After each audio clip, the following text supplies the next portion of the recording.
Thank you for joining me. I wanted to do a quick tutorial tonight on Pinwheel cookies because I think they're so cute. So here we go, without any further delay. Now, actually I am going to tell you one thing real quick. This little one in my hands, which is a cute charm size, that one is made from a 1/2 inch square. This one is a 3/4 inch square, and I'm going to be folding one that is 1 inch so you can see me working a little easier because I'm going to have to do most of this on the table.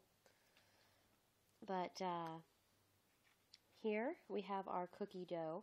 It's ecru, but I went ahead and I rolled some ecru flat. I shaved some pastel dust. For those of you who haven't done that before, it's just shaving and it makes your pastel dust. And then I go ahead and I paint the yellow ochre on, paint on a little bit of the rust burnt sienna color.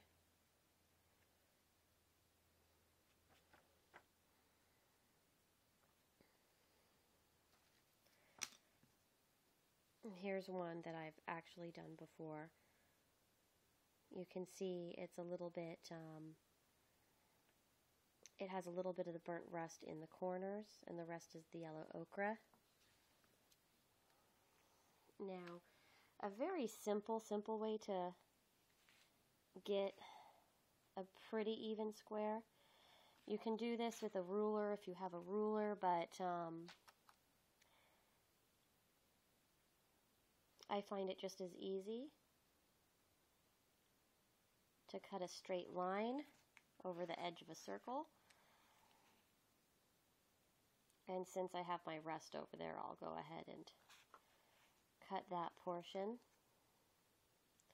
But when I trim along the sides, I get a square. So this is a 1 inch square right here. Now what I'm going to do is eyeball where the center is and put a little mark in the center just so I know where it is. Then I take my clay blade and I do a diagonal cut towards the very center in each of the 4 corners. That's why I have that little itty bitty dot in the center. It helps me keep all of the sides coming in towards the center instead of being off.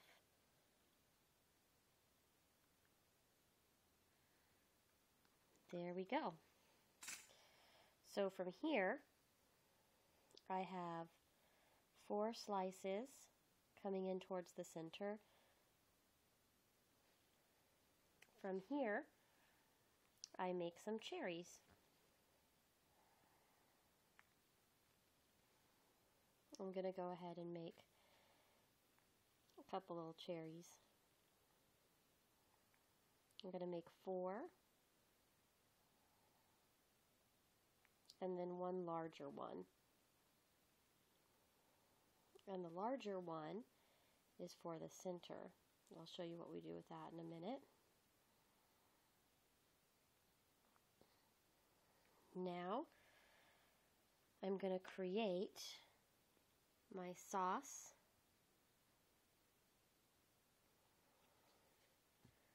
Let me grab my powdered food coloring.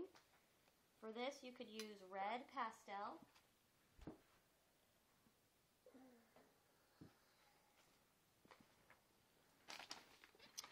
For this, you could use red pastels or you could use powdered food coloring. I'm going to drop a bit of red powdered food coloring there.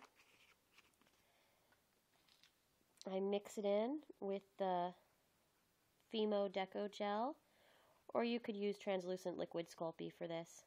Either way is fine. Then I paint in the very center and a little bit on the edges.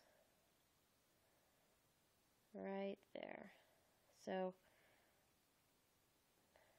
I make a little plus right in the center. And then I go in the right corner of each cut.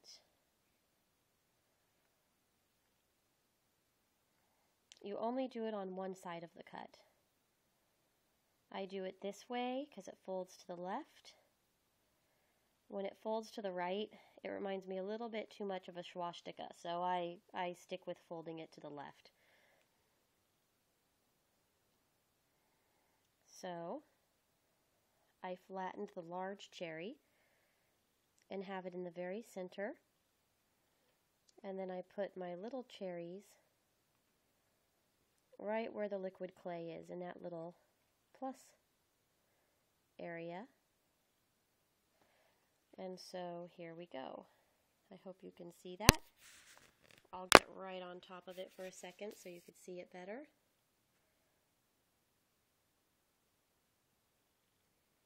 There you go.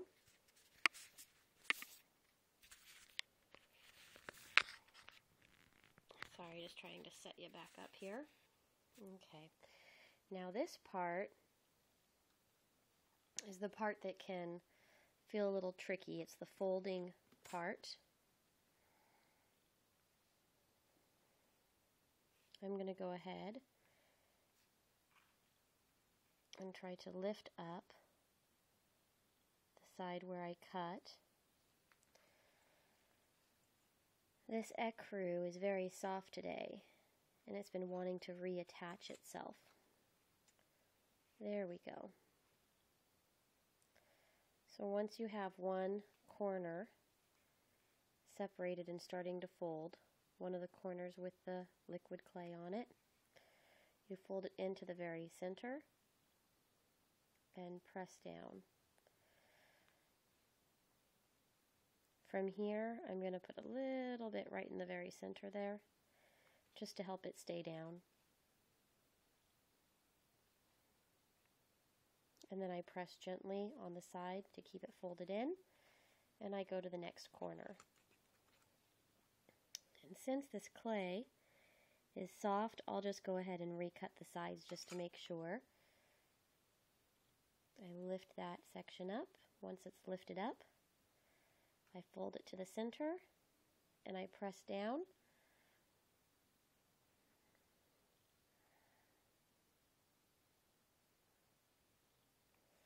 And then I flip it over again.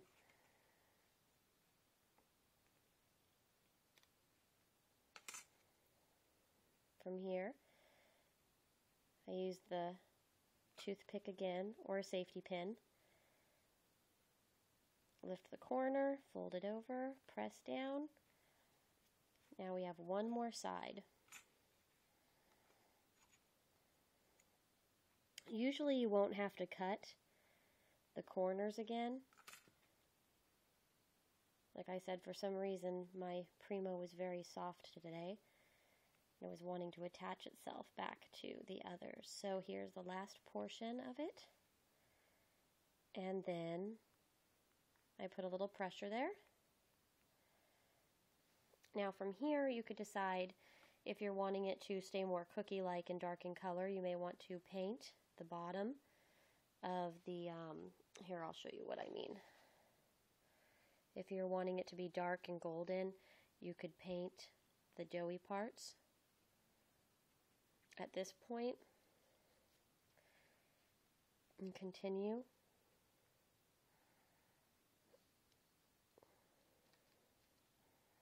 You could also paint the bottoms. But from here I just go ahead and I cook it. So you are baking it just like that. If you're wanting it without the sugar, then before you start folding, you could texture it with a toothbrush and do your painting of your cookie there with all of the rust and the yellow ochre. But I really like the sparkle that's supposed to look like the sugar sparkle. It looks holiday and festive to me. So once it comes out of the oven, what I do is here's what it looks like once it comes out of the oven. This was my 1/4 inch circle, not circle, square, sorry. Then what I do here is I take a little TLS and I'm painting with a toothpick. You could paint with a toothpick or with your safety pin. Oops, sorry.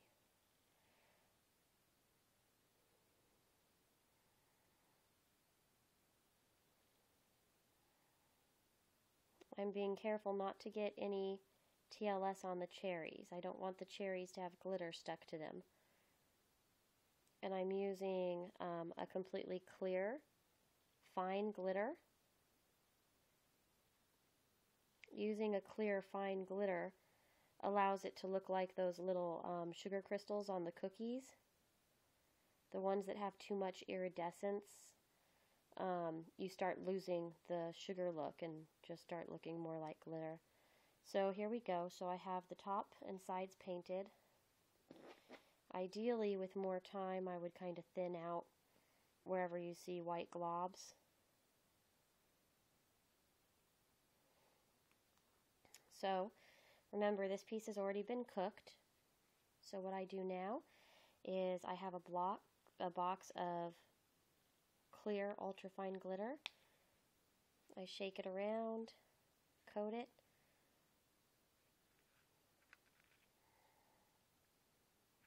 Pick it up, and there we have our pretty glittery cookie. So I usually blow, and that blows some of that glitter off the cherries. It should not stick to the cherries at all as long as you didn't get the TLS on.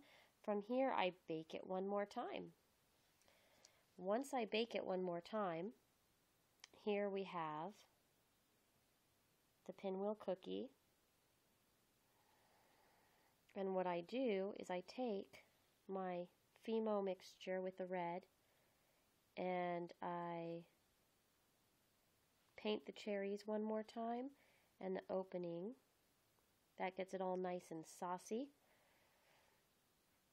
And after I get all 4 corners, I will bake it again for the final time.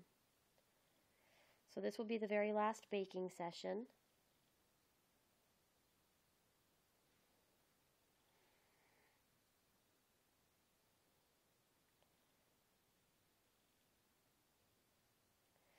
And you do this at this point instead of while you're cooking the glitter, because if you do it while you're cooking the glitter, the Fimo Deco Gel will bleed into the TLS and it will be messy.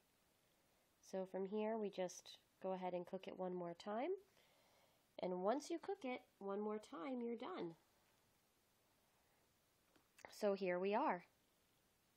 So there's my little Pinwheel cookies.